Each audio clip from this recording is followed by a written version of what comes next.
Welcome to Coming Out and Beyond. This is a show about LGBTQIA plus stories. I am your host, Anne-Marie Zanzel, and I am a late bloomer to the queer world, and I work with people coming out later in life. I provide both coaching and mutual support groups. I have many different labels, including, but not limited to, queer, lesbian, mom, daughter, sister, friend, minister, and fiance to my lovely partner, photographer, Tonda McKay. I passionately believe in the power of storytelling to change the world. In the telling of our own stories, we often can help another person to hear their own. Today, my guest is Miriam Grace. Miriam is a psychotherapist, lecturer, and author who has been in practice for 30 years. Initially specializing in trauma, she has been developing her research and writing into the topic of women in midlife, including women coming out in midlife. She is fascinated by the potential of being a woman of maturity and runs groups and trainings around these issues. Welcome, Miriam. It is so lovely to finally get you in a space where we can talk about these things. Yeah, it's good that we're here. I've just got a squeaky chair there. Right, I should my chair. Yes, okay. So tell me, Miriam, what's your story?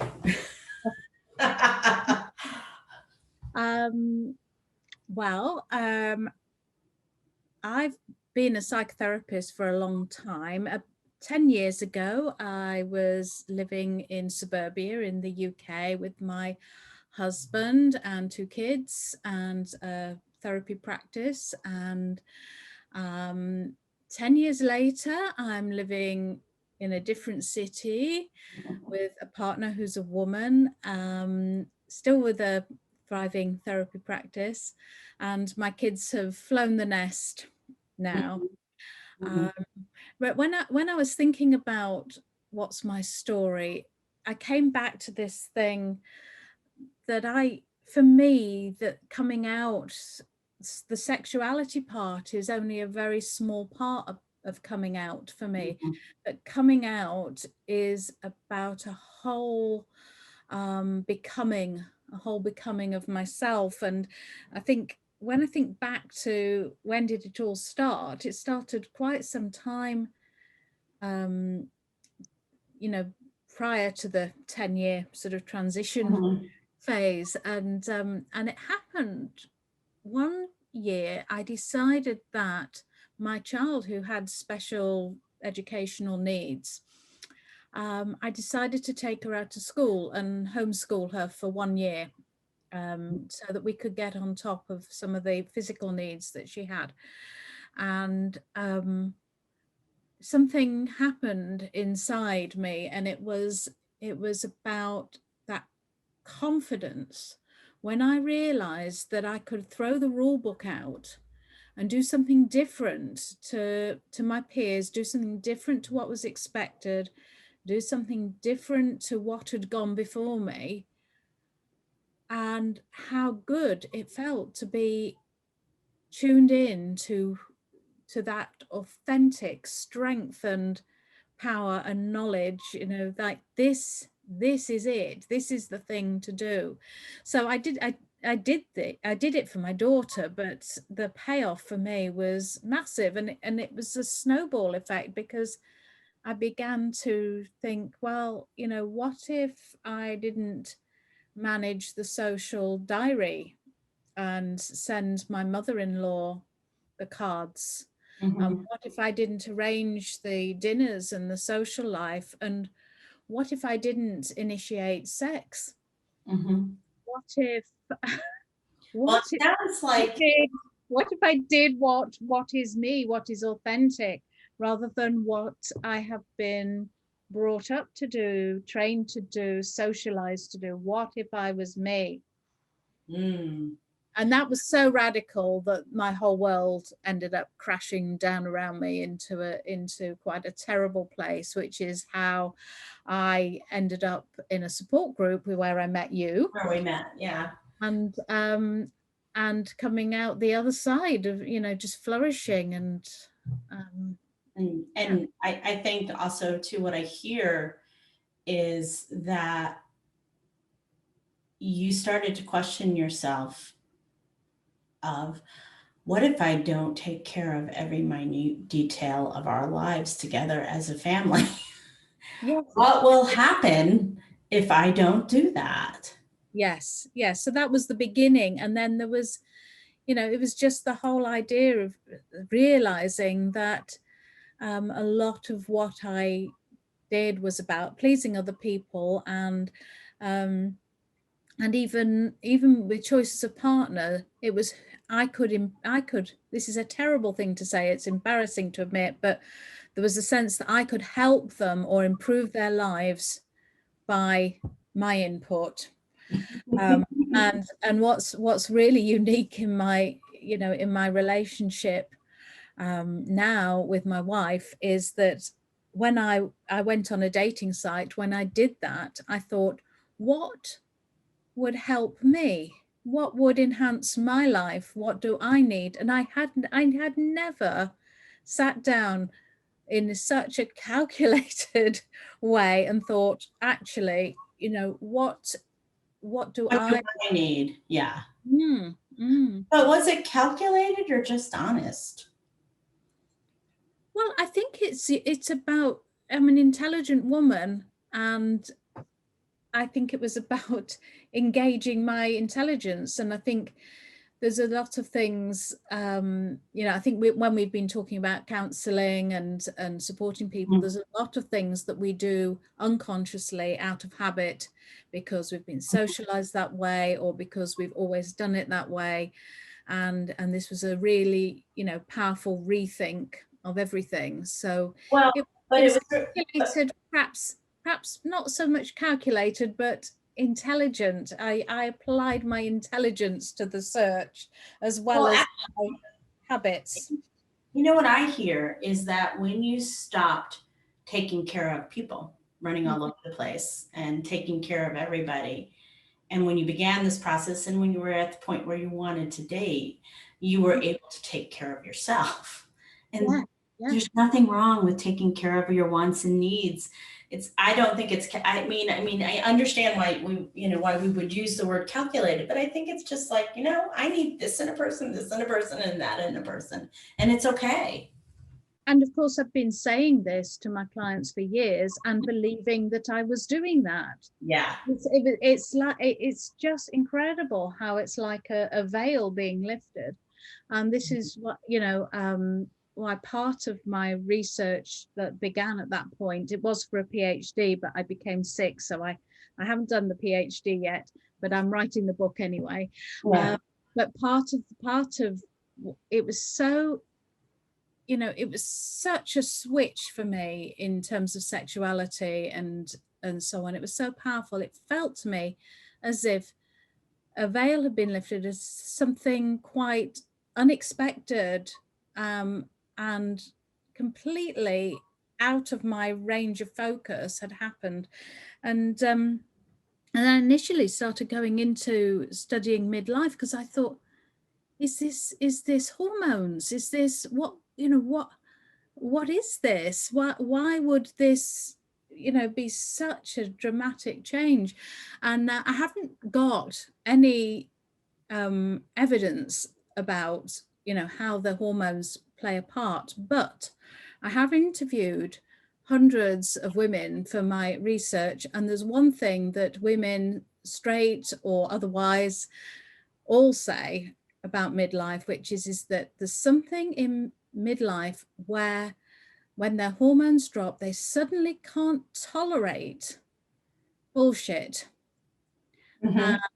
And and and they just don't have all those lovely hormones that make them all, Well, they turn don't a have, blind eye to things. as I understand it, the hormones are like the mothering hormones, the nesting hormones, the hormones that create family and all those things like that. So when those hormones drop, oftentimes those hormones are what keep you in those places. But Yeah, when they start to drop, you're like, I can't do this anymore. yeah, I can't, because this is probably for, like, I always talk about with my clients is like that, midlife is, they're like, oh my God, I'm having a midlife crisis. And I'm like, yes, but that's perfectly appropriate. That's part of yeah, being, that's part about being a developmental, developing as a human. in midlife, we go, wait a minute, I was told to be this, but do I want to be this? And sometimes people say, yeah, I'm happy being a wife and mother. I love this. I'm going to stay here. This is cool. And then there's a lot of us that go straight or gay that go, nope, I can't do this anymore. Yeah. And you know, I was so happy being a mum, but that doesn't, you know, that isn't sustainable, because I had the empty nest syndrome coming, you know, on the horizon. And you know, there was a grief to go through. You know, you and I have spoken about how grief is a huge part of all this process. And Mm-hmm. I used to think, what I want is my little girls back. And I want to just hold their hands, when you hold their hands down, not Mm-hmm. up or sideways, and take them to feed the ducks at the duck pond. And it was just this huge loss that has gone. And you know, facing it rather than forcing our children to keep playing that role. Mm-hmm. You know, well, we can try, but hopefully they're healthy enough to not go along with that. So Yeah. we're here today to talk. So Miriam and I met each other in a support group for people coming out later in life about 5 years ago. And so we have had the opportunity to really see and observe a lot of things over the years. And Miriam, I'm really excited that Miriam's here today. It's because she's a therapist. She's a professional. She's got a list of things after her name. And we're going to talk about therapy and women who seek therapy when they are coming out later in life and what's important to it. And so, Miriam, I'm just going to open the door for you and say, why is it important to seek therapy or other methods of support? Because I'm a coach, to seek therapy, but we're going to concentrate on therapy today. Why is it important to find a good, competent therapist when you are in the process of coming out later in life? Well, I think, you know, I'd go back to this idea that it's not just about your sexuality, or your more. It's not always that your sexuality's changed. For me, I really think my sexuality changed, but Mm-hmm. for a lot of women, it's that their identity, their sexual identity changes rather than their sexuality. They've always felt that their sexuality was as it is now. Was So, as I like to say now, not straight. It's yeah. as simple as that. So you know, but we're whole people. We've been through whole experiences, and I think one of the things about the coming out later in life is that if we think of things in terms of stress factor, divorce is a stress factor, empty nest is a stress factor, moving house is a stress factor, dating is a stress factor, loss, ending, facing yourself, menopause. You know, this is not about a woman falling apart. It is just about the enormity of what we take on when we decide to live an authentic life. And initially, I mean, my own experience and that of so many of my clients is there's a euphoria, you know, Mhm. a real high. And it's, you know, and certainly, you know, when I met my wife, it was like, this is just wonderful. This is you know, we can do anything.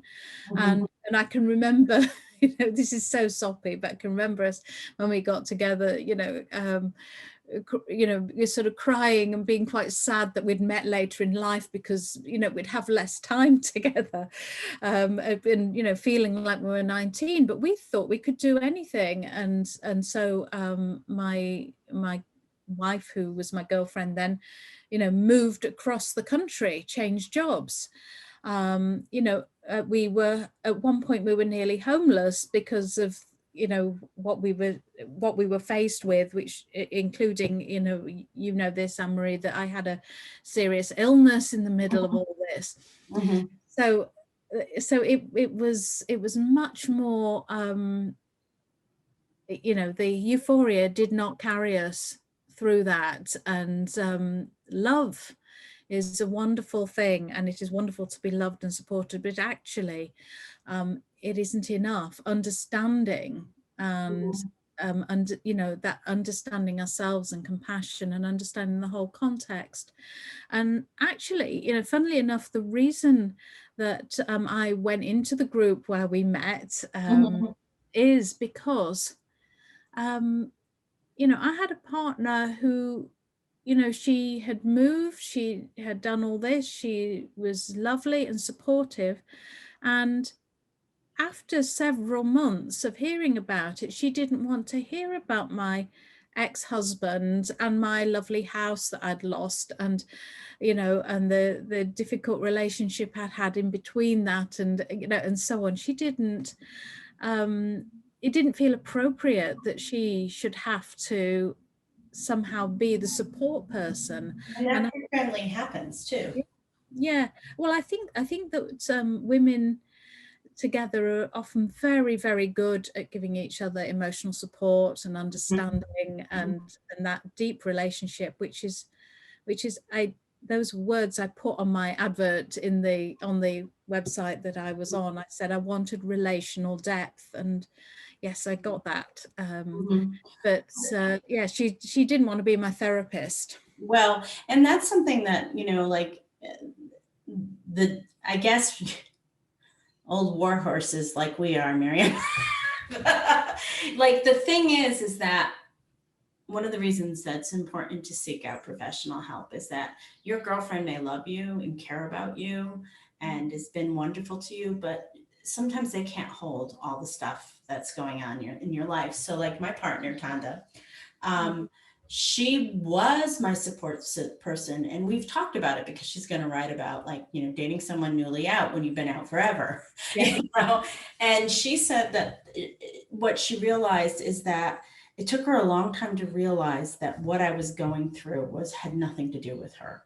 Yes, yes. She said it took her a long time to not take on Yeah. my grief over the loss of my marriage, or not be jealous because I was grieving my marriage. Yes. Yeah. You know what I mean? So it took her a good year to, like, not to figure out how to navigate all that. And so that's why you need somebody to talk to, because there is, oh my gosh, there's just so many different pieces to all of this. And I think, we could say, well, you need to get over your past before you can enter your future. But life and grief don't work like that. Sometimes you don't even know the grief until You get you're into a relationship with someone else. it's I think when we're coping in crisis, we don't know how bad it is. I mean, we're in a similar situation with the pandemic now. I Mhm. think that we don't realize what we've just all been going through for the last year or so. Mhm. It will hit us later down the line when we feel safe again, and it's like that with our grief. Mhm. That very often we feel our grief when it is safe to do so, when we're in a safe place, and very often that is when we are loved again. Mhm. And oftentimes too, we feel our grief. Like sometimes people are very surprised how much they're grieving something that they don't think they should be grieving, too much. And it's the old grief. So all the old grief comes in, and, like, I had a friend recently reach out to me and said, my dog passed away, and he was very important to me, but I'm so surprised, I'm, like, so devastated, like she was. And I was like, oh honey, you've had so much loss and change in your last, I mean, this is giving, that's like, it's almost like a key to open the door and let you feel some of those feelings again after the time has gone on. And also, grief is not really about whether the person is a human or an animal, Mm-hmm. about the quality of the relationship or the depth of the relationship. So people can be more upset when their dog dies. Then we have, yes, exactly, exactly. But I think one of the, I think the grief I had wasn't so much about my ex-husband, but was really about the ex-me, Yes, exactly. the me. And you know I think that it's quite common thought in Jungian thinking that in the first half of adult life, sort of 20 to, maybe about 40ish, we try on adult behavior that we have seen modeled to us. And you've got to remember, if we're coming out later in life, then that means we were born in the 50s, 60s, 70s. Mhm. So we're not modern in terms of what we absorbed. I have to remind myself, I was born before the Equal Pay Act in the UK. Right. I was born into a life where women could be paid less for doing the same job as a man. Mhm. So we were born into that. And I'm losing my thread now. But that's right. In the first half of adult life, we try on adulting. We try on what we saw our mothers do, what we've seen people do around us, and we try on these roles and we make our way in the world, and we establish ourselves in terms of family, career. We get our house, we're there in the world. Hey, here I am, I'm an adult, I'm in the world. And then the second half of adult life is much more about the relationship with the self. Mhm. Mhm. um, and it's not about the world and fitting in with the world in the same way. And for me, that means it's a more spiritual time of life as well, and it's more introspective.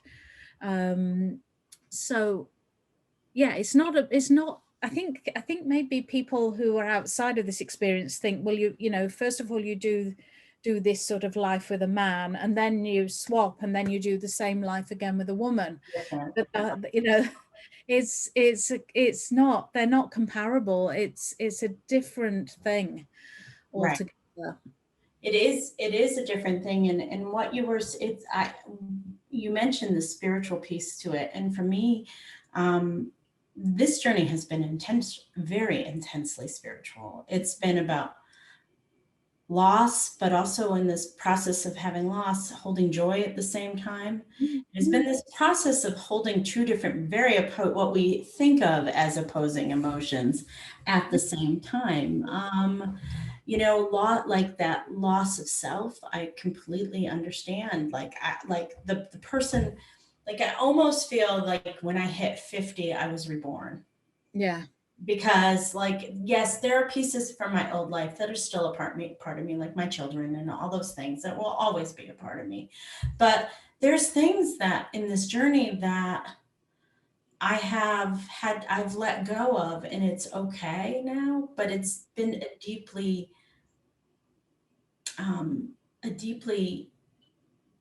challenging process, in the sense that it is also been very spiritual, in the sense of reframing how I view myself and how Mm. I view the world. The lens in which I look at the world has totally changed. Yeah. Yeah. Mhm. Yeah. Yeah. Yes. Just totally, I just look at it in a different way. And I like this lens, it fits me better. Yes, and I think there's something, we were talking just as we were setting up before this interview. You and I were talking about the technology and how we sort of have to make it up as we go along, Right, and then how really with our specialist areas of supporting women coming out later in life, we haven't got a model for that, so we're making that up as we go along, right, just as in parallel we're making our lives up as we go along, because we have no blueprint. And there's something really wonderful and freeing about having no blueprint, as well as you can feel very lost without the right. blueprint. But yes, you hit the nail. When you said that, you really hit the nail on the head for me. It's like, so I mean, there have been pockets of people who have done this work over the years, but it was pre-internet. So the stuff is, unless you knew somebody who was doing this work, you were out of luck. And now, because of the internet, we're so well interconnected with people from, like, I've never met Miriam in person. We live in two different countries, but we've been internet friends now for 5 years. Yeah. And I think what the internet has done for us has given us the ability to connect with others and hear these stories in a way which has been like life-changing for all of us, you know, and we're making it up because no one's ever done this before. Like, how do you work with women coming out later in life? And so, Miriam, how do you work with women coming out later in life? What do you do? What is your practice? What is your, do you have, you know, just what do you do? Like someone, I'm a woman, I knock on your door and say, hi, Miriam, I think I'm gay. Can you help me? And I know Miriam is super busy right now. She can't help anybody because she's so full, but like, what would you say?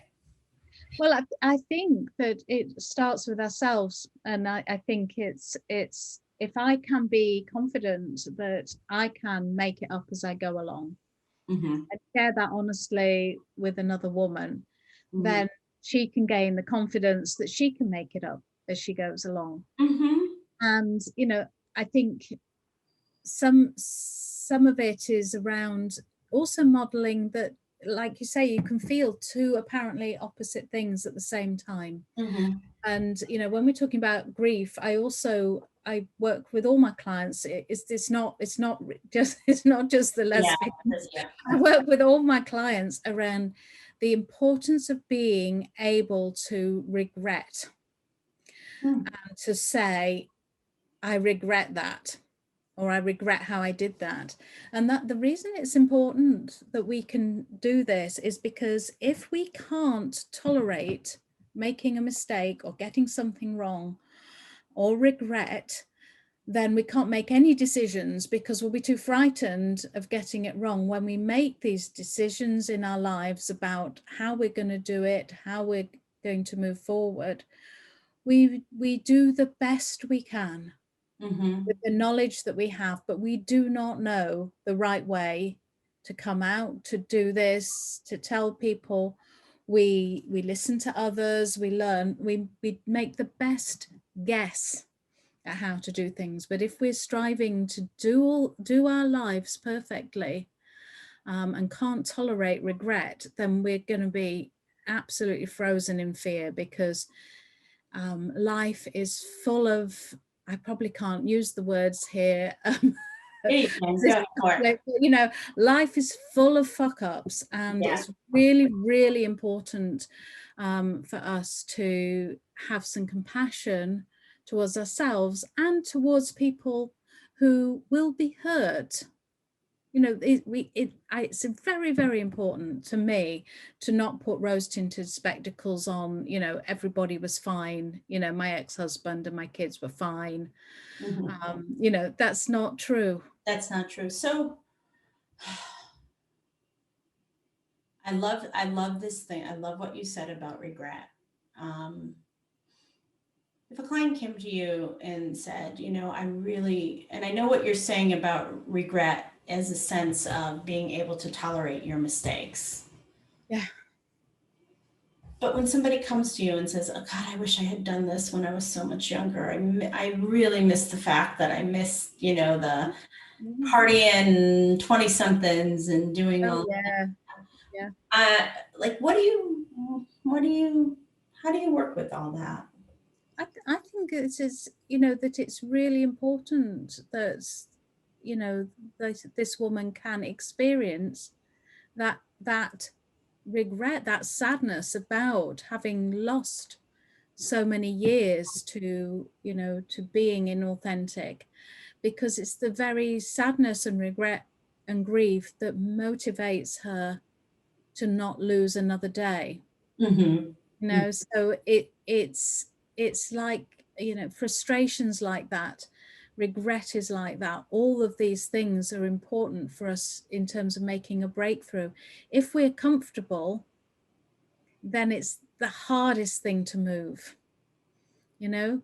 If we, you know, and I used to think this in a long time before all this happened, that I don't mean to be rude about it, but part of my clients, because I worked in private practice, there were some of my clients who were ladies who lunch, Mm-hmm. and they might see their hairdresser on a Monday and their therapist on a Tuesday, and go to the, Yeah, you know, technician on a Wednesday. yeah. And sometimes I thought, you know, they're paying me money so that they can put up with marriages to men that they don't like, and they're sitting there waiting for this man to die, and that's awful. And I'm not saying it was about sexuality particularly. It was just a model of, what women Hanging in there used no to matter put- what. yeah, what they used to putting up with. And I thought I didn't want to be part of supporting them to get comfortable with that. And it's the same, some of my clients, I really believe, had to take antidepressants to stay in their marriages. Mhm. And I didn't want to be part of that. I didn't want to be obscuring the truth. And it's weird. When I was very young, I say very young, when I was about between 17 and about, well, it was about having children, I suppose, about 24, I used to do rock climbing. Mhm. Now, when you're on a cliff face and you get to a hold where you can rest, it's really hard to leave that hold. It's Mhm. really hard to leave that place to go for something more precarious, but you have to do that to get up the top. And Mhm. you're stuck on the side of this cliff face, and then your legs start to shake, and everything starts to shake, and you have to move. But it's actually easier to move from an uncomfortable place than a comfortable place. And I think that is one of the problems that a lot of Yeah. my parents say. My brain is popping all over the place right now to like, I think it is incredibly like as you and I have witnessed women that have reasonable lives that Mm, they're mm, comfortable in, yeah, not, and I'm going to say me, I was not particularly, I mean, I was comfortable in it. It was a comfortable life. I had checked all the boxes yeah, that heteronormative white women check, and yeah. I had done them. And because, but the leaving of the place of comfort Mm, was perhaps the hardest part of it. Like, because I knew, like, I was like smart enough to know that it was going to be a shit show. yeah. So, and also really like having that, like what you talked about, like I was in, like also knowing once I knew what I knew, which was my sexuality, Mm, once I knew what I knew, I couldn't like put it back in. So it was when I was in that place of discomfort of knowing I'm gay and I'm married to a straight man and I'm mm, in a straight relationship. What am I going to do with that? I mm. don't think I can stay like this now that I know. Yes. And so that piece of information, even Mm, though I had been unhappy in my marriage for years, that's the piece of information that made me go, oh, yeah. Yeah. It's like, and it's 6 months. I prayed, I meditated, I cried in my parking lot at work, I did everything, yeah, you yeah. know? But once you know, you can't unknow, and then there's no, you can't bury it again. You Right. can't, it something has to be done. It doesn't, I think we've said Talked about this. Yeah. that not everybody has to come out. It's Right. not always safe. Exactly. It's not always right, but we have to do something with that piece of information. And just going back to the comfortable thing, I think that when I spoke to you, maybe it's a couple of years ago now, but when I first spoke to you, we noticed that quite a lot of the women that we were supporting were able to pass as straight, and that quite a lot were quite more perhaps femme, Mm-hmm. and that I think if it wasn't so easy to pass for women, when they were younger, then they were in the uncomfortable place, and Yeah. the hand was forced, they almost had to come out. Whereas if you can pass, Well, and I've actually like really have given a lot of thought about this because there are people that are in the queer community that are born in glass closets. And mm, and I'm talking about people that like yeah, my partner is masculine of center. I believe yours is too. It's yeah, harder to pass in those glass yeah, closets. yeah, Very yeah, effeminate man who's gay. they have a really, really hard time passing. So they have no choice. They just have to. But what I have found with our later in life community, a lot of women do, not all, there's always exceptions and there's always, but some women do fall on the more femme side Mm, mm, of being gay.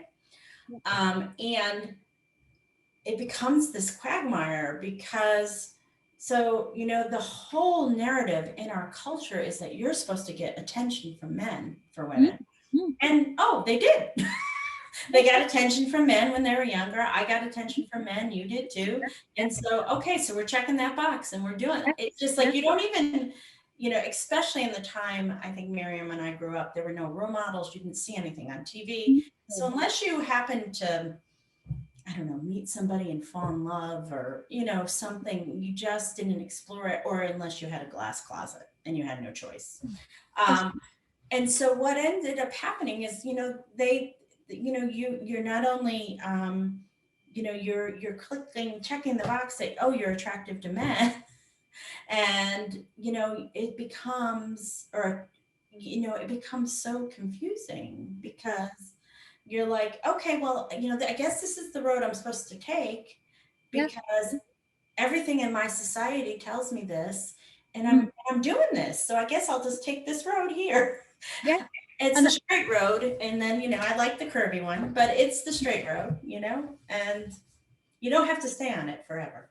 yeah, and I didn't really know there was a curvy road. It's either did But I. I'm writing a chapter for a therapy book, and the title of it is "Selfish and Destructive: Where Does the Late in Life Lesbian Seek Therapeutic Support?" And I think this thing about the lack of role models.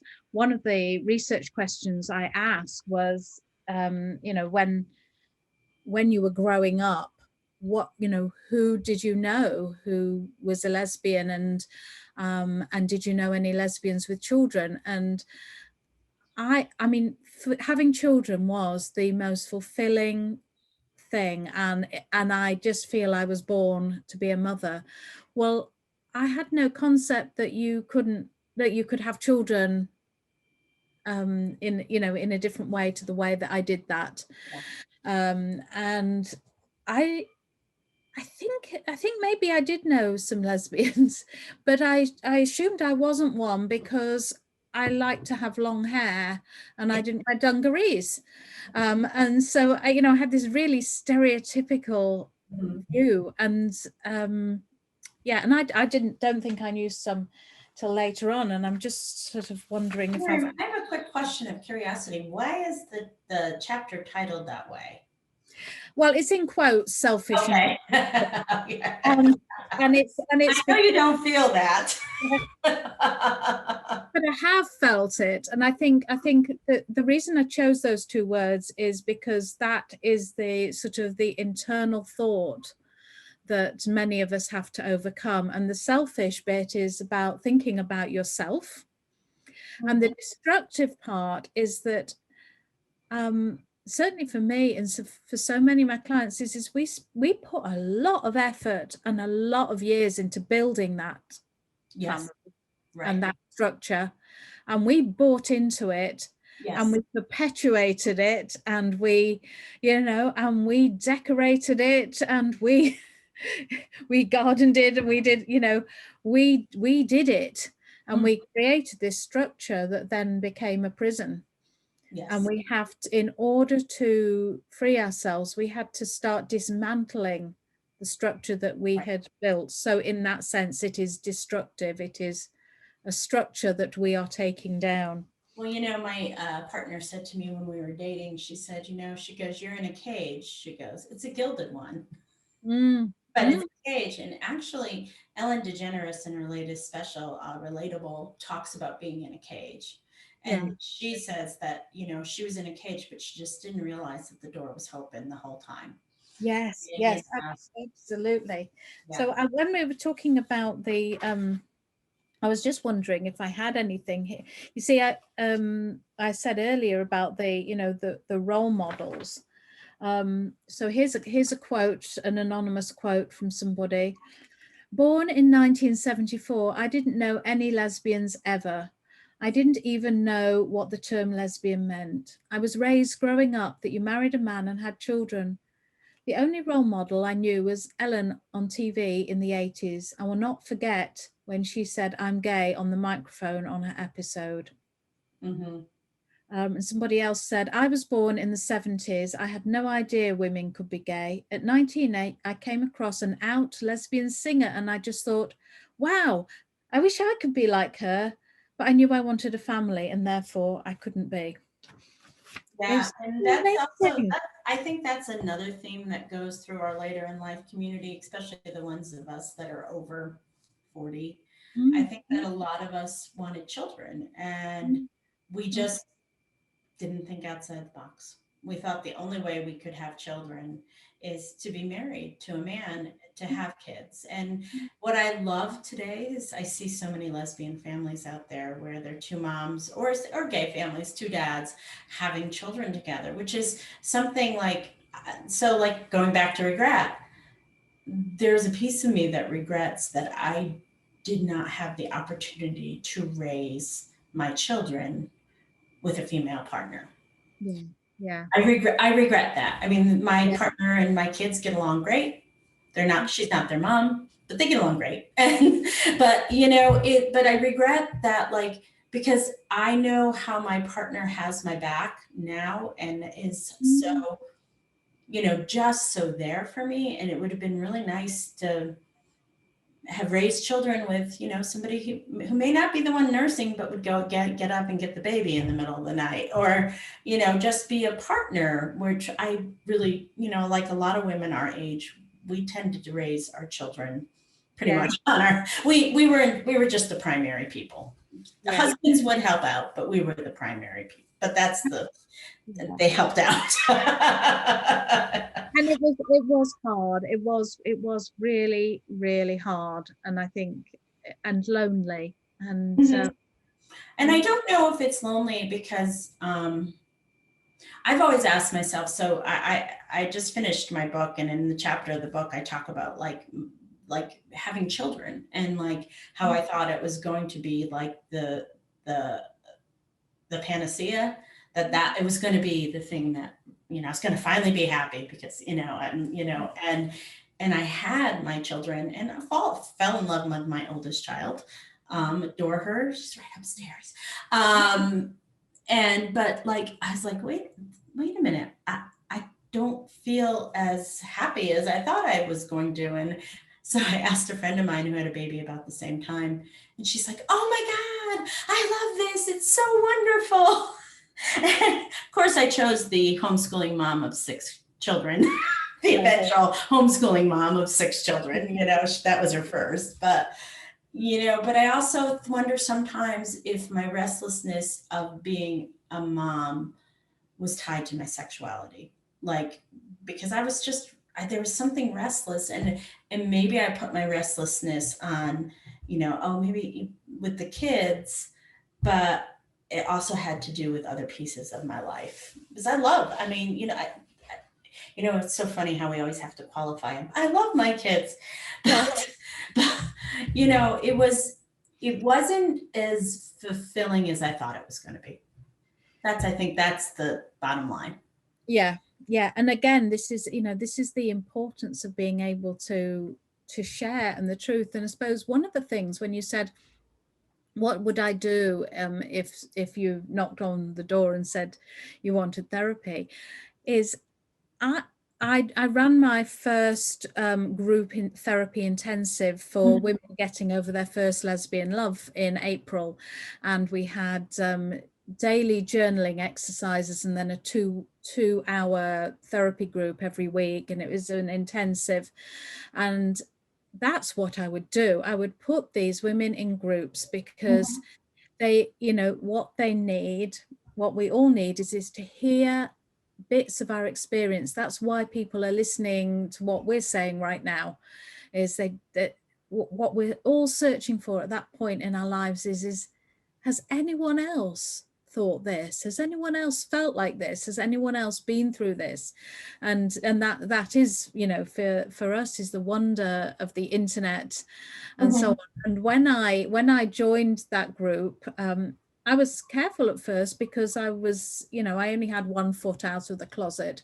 But I gradually made friends. And you know what happened to my Facebook newsfeed is that it's true now, and it happened All about gay all the 6 years ago. All time. the time, there's all these loved up women on there, Mhm. you know, and it's so cute and sweet, and hearing their stories, and it just made it normal. And you know, I have moments where I sort of forget that I'm gay, as in I sort of forget that I'm othered by society. I don't feel other, I feel like me. I truly understand that. Like, it's funny because like I go out with my partner now and I call her sweetheart and I call her honey and I touch her in Yeah, public and yeah, I touch her arm or I put my hand or she does the same to me. And I forget yeah, yeah, that some people in heteronormative society look askance at that. Like yeah, I totally like it, I just forget. And then I remember it when we have conversations like this. But it's yeah, become what ends up happening is, you know, as you move along this journey, it becomes your norm. And yes, so you just don't even think about it in the same way that you used to think about it. So it's just my normal now. Like Pride Month, my God, my Facebook feed is so filled with like you yeah, would think there's no other than gay people in the yeah, yeah. world. Oh, No, are there other people? there's no other people. I don't know of any other people. No. Yeah, so I mean, and it's been interesting because yes, my wife has been lesbian all her life, and for her, we're saying things have changed even in the last 5 years, because I can remember when we were first together, she saw a couple of young women walking down the street in London holding hands, and she nearly cried. She said, oh, that's so beautiful to see. And we see that all the time now, you Yeah. know. So I mean, it's moving fast. It's really fast. We're watching the TV, and the adverts are full of lesbians. And Well, and yeah, that's true. And also too, what I have found too is even I think it's because of all the women that have come out later in the last, I feel like there's a movement going on. And I yeah, think people are reclaiming their authenticity. And I mean, sparked by all the people that we know. Glennon Doyle, who wrote a book, who sort of glossed over everything, but she did write a book about it. And so, like, oh my gosh, we have a role model that's famous here. yeah, Um, and and I've lost my train of thought now. And middle aged. what I was going to say is that the I find that even the more established like lesbian community, that people who've been out for 20, 30, 40 years are not as dismissive as they were 5 years ago. I Yes, find that like in the like when you go online and you're in the large lesbian groups and someone says, "Hey, I'm new, I'm just coming out, I'm 40." mm, People are just welcoming and people are unkind. I think they scroll and past yeah, and they yeah, don't say anything. But 5 years ago, sometimes you would be in these groups and you would get some pushback if you had been married to a man or if you know, and you would have people say something to you. Now I find that doesn't happen as much, maybe because I've been out. So I don't, you know, I don't talk about those things, but I just don't seem to notice it as much as I used to, you know. it- So I'm hoping that the language around this is changing and people are becoming more accepting, that people can find their orientation or their identity at all stages of life. It doesn't have to be when they're 18, you know. yeah. I mean, I used to feel guilty that I hadn't been through some of the worst of the homophobia that my wife has been through, and that I'd come out when it was easy, but it's been hard in a But different way. was it easy, It Mary? was, yeah, it's been It hard, wasn't. hard in a different way. And, Well, you know, that's the thing is that that's what we all share in common. We all share the fact that we've come out. Yeah. We all share that there is a struggle, no matter when it is, and wherever you are in your life. Mm. So that's the thing that's our common denominator is a lot of us, like 99% of us have had to do this at some point, and they have had some difficult things happen to us. It's like we can't compare them. They're both significant, very important experiences, but it's like comparing apples and oranges, and we can't do it. It's all Yeah. fruit, pun intended. It's all fruit. Yeah. But we've just had different experiences that have been just different, but hard and wonderful. So when this woman is looking for a therapist, it's quite important not to assume that just because your therapist is a lesbian that she will understand Right. this coming out later in life. But most of the difficulties that women in our community have been with straight therapists, but there are a few who just, I think they think that if they just say, well, I'm accepting or I'm an ally, that's it, and Well, my favorite one is I have a lot of lesbian friends. yeah, yeah, yeah. And it's not, My it's favorite one. it's a massive thing that affects the whole of your life. And it isn't just that you want the therapist to say that's fine with me. Yes, It's you like, don't. well, it might be fine with you as a therapist, but right now for me as a client, it's really not fine. It's really screwing my whole life up. And I would like some support and understanding for this. So I think So what should people look for in this? Like when they are like saying, okay, I'm going to go get a therapist, and we're talking about therapy right now. There's other modes of caretaking, but we're talking about therapy right now. What should they look for, Miriam? well, obviously the first one is their qualifications and that they're accredited and have it might be different for you in America, but here it would be that they're either The same UK thing in or America. ACP or whatever. And then I think the if your therapist wants to name your sexuality, you and I were saying that's a real no because it's important to have the time to label yourself when you're ready, and then to change it and to change it back again and to change it to something else, and to do that in your own time. And that could be a life process. And I think sometimes if the therapist is very attached to their identity, whether it's straight or gay, that they can want you to join them in their sexuality. So be aware, um, and look for a therapist who's very secure and doesn't feel that their sexuality is challenged by yours. How do And you assess for something like that? You know, I, like how would you assess?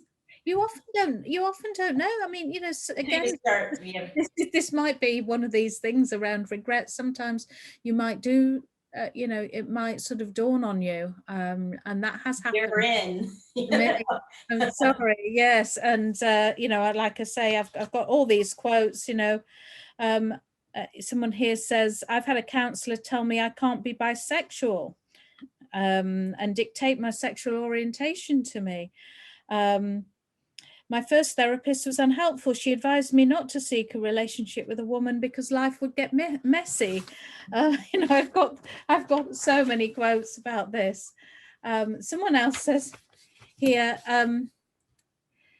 did I really just sit with a couples therapist for 2.5 hours and try to convince him and my husband that I'm never having sex with a man again? No, I'm not bi, I'm not fluid, I'm not changing my mind, I'm gay. It seriously felt like conversion therapy. And every time I have this discussion with a therapist, this is our third, I feel like I'm re-injuring my husband all over again. So and it sounds like she's re-injuring herself because she's not being heard. heard, yes. So that being heard, and it's not just around your sexuality, it's around your timing. and Mhm. around your choice about what you do regarding your sexuality. You know, I have had clients who have had death threats Mhm. from their family because of their sexuality. Mhm. And if they want to stay in the closet for the rest of their lives, then that is fine by me. Mhm. You know, and it's really important to acknowledge that not everybody has the privilege to be able to come Be out. able to come out. And what we talked about earlier too is that it's, it's that once we either have been a long time, feel like we've been a long time member of the LGBTQ family in the sense that we've sort of always known, or, it's something that's sort of a new revelation to us when we hit midlife.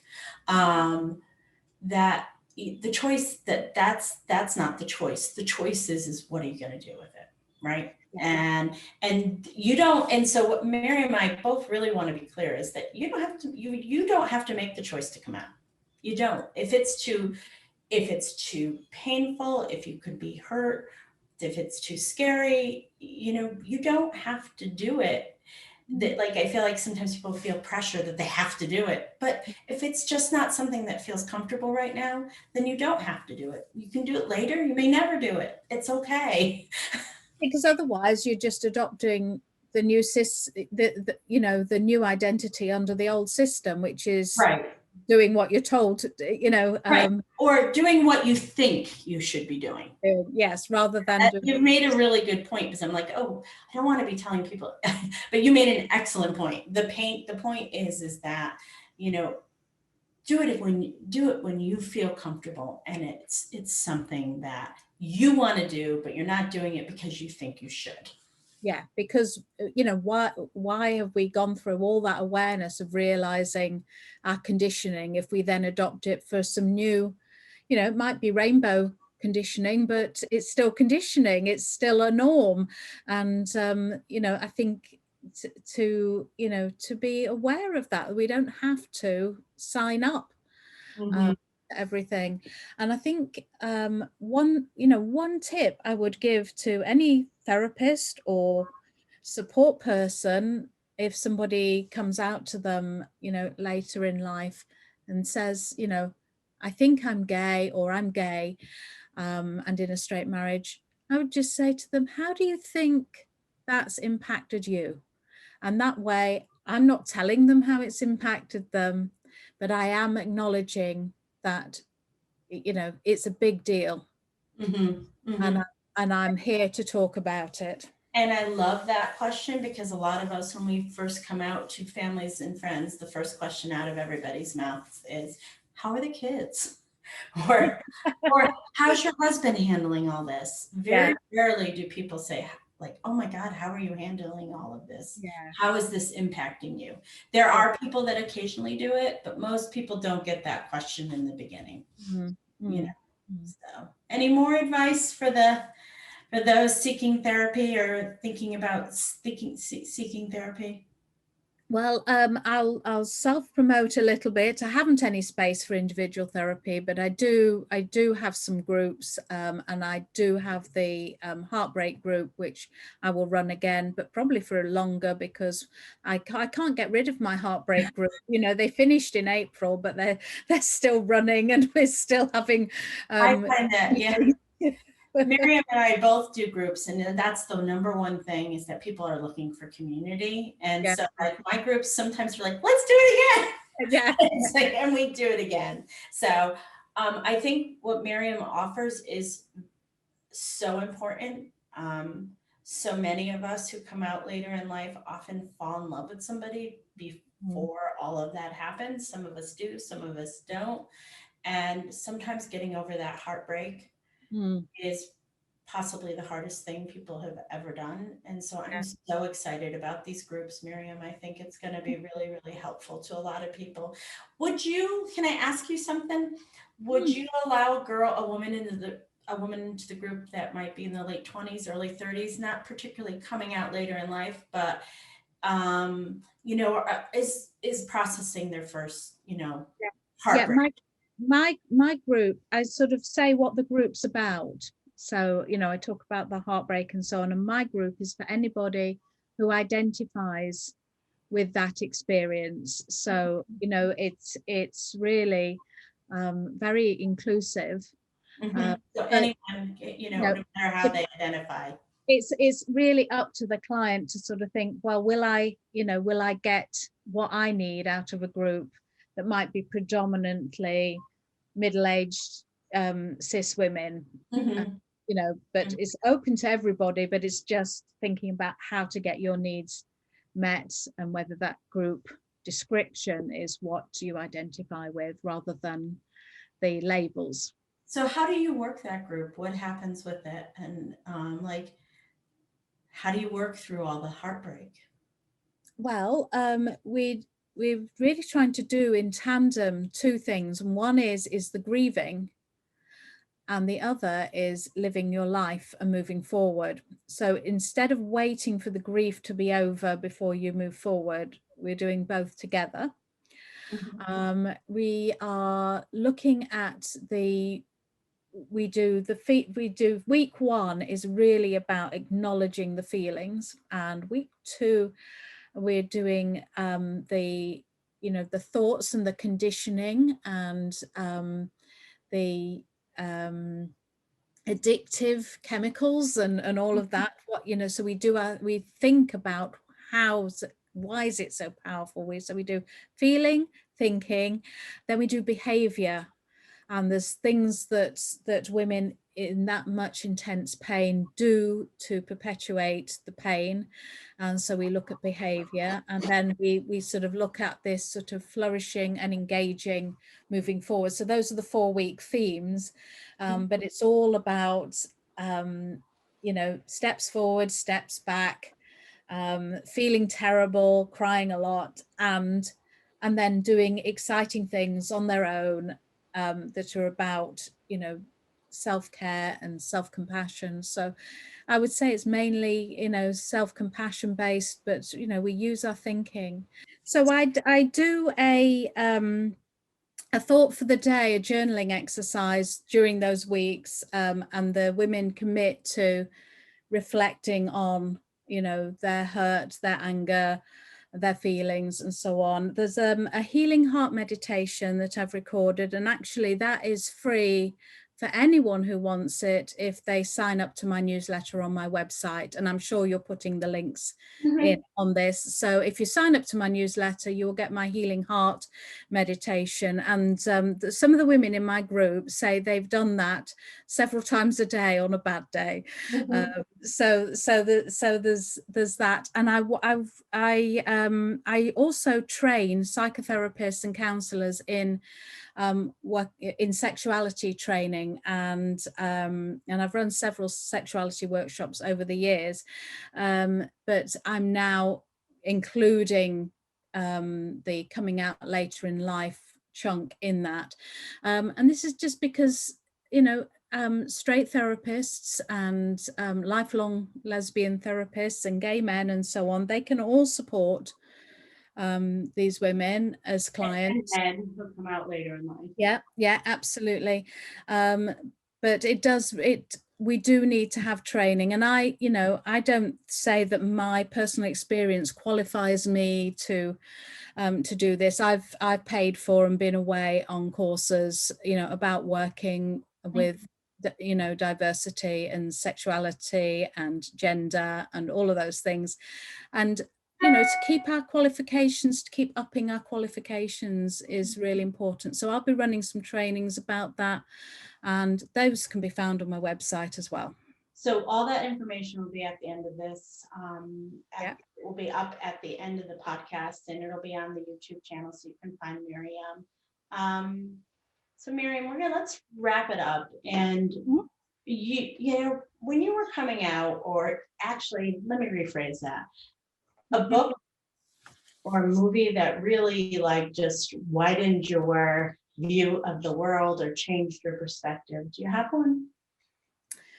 I don't really have one, but probably, you know, the one I can pick out just today off the top of my head is a book by a British author, Deborah Levy, and it's called The Cost of Living.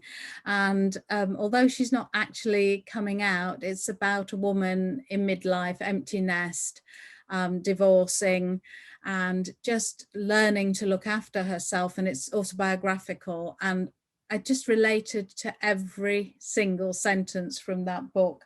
If I could see where I've put it, because I carry it around with me a lot, I would read you a quote, but I can't find it. But yeah, Right. Deborah Levy. Okay. Coming out song, do you have one? Yeah. Well, I think it would probably be the song that my wife and I danced to at our wedding, which is Frank Sinatra, "You Make Me Feel So Young," because Oh, we were 50 when we met, and we felt like 19, and we still, you know, and I just played it before coming on this, and she came in and, you know, gave me a kiss and a hug. She said, "Isn't it nice that you can do something in 1 minute that can change your whole mood for the better?" And we were both smiling and, you know, dancing. So yeah, you that's make me feel so young. I like "Fly Me to the Moon." That's one of my favorite Yeah. Frank Sinatra songs. Yeah. What's the best thing about your life now, Miriam? Um, I love living off script. Mm.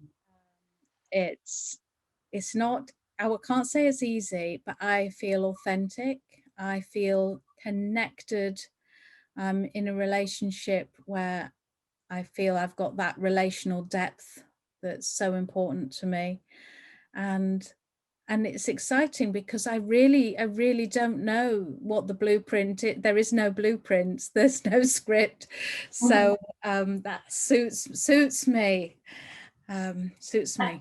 That's the title of your next book, Living Off Script. Yeah. Yeah. That would be perfect. That's good. I'll write that down. Better write that down. All right. Well, I want to thank you so much.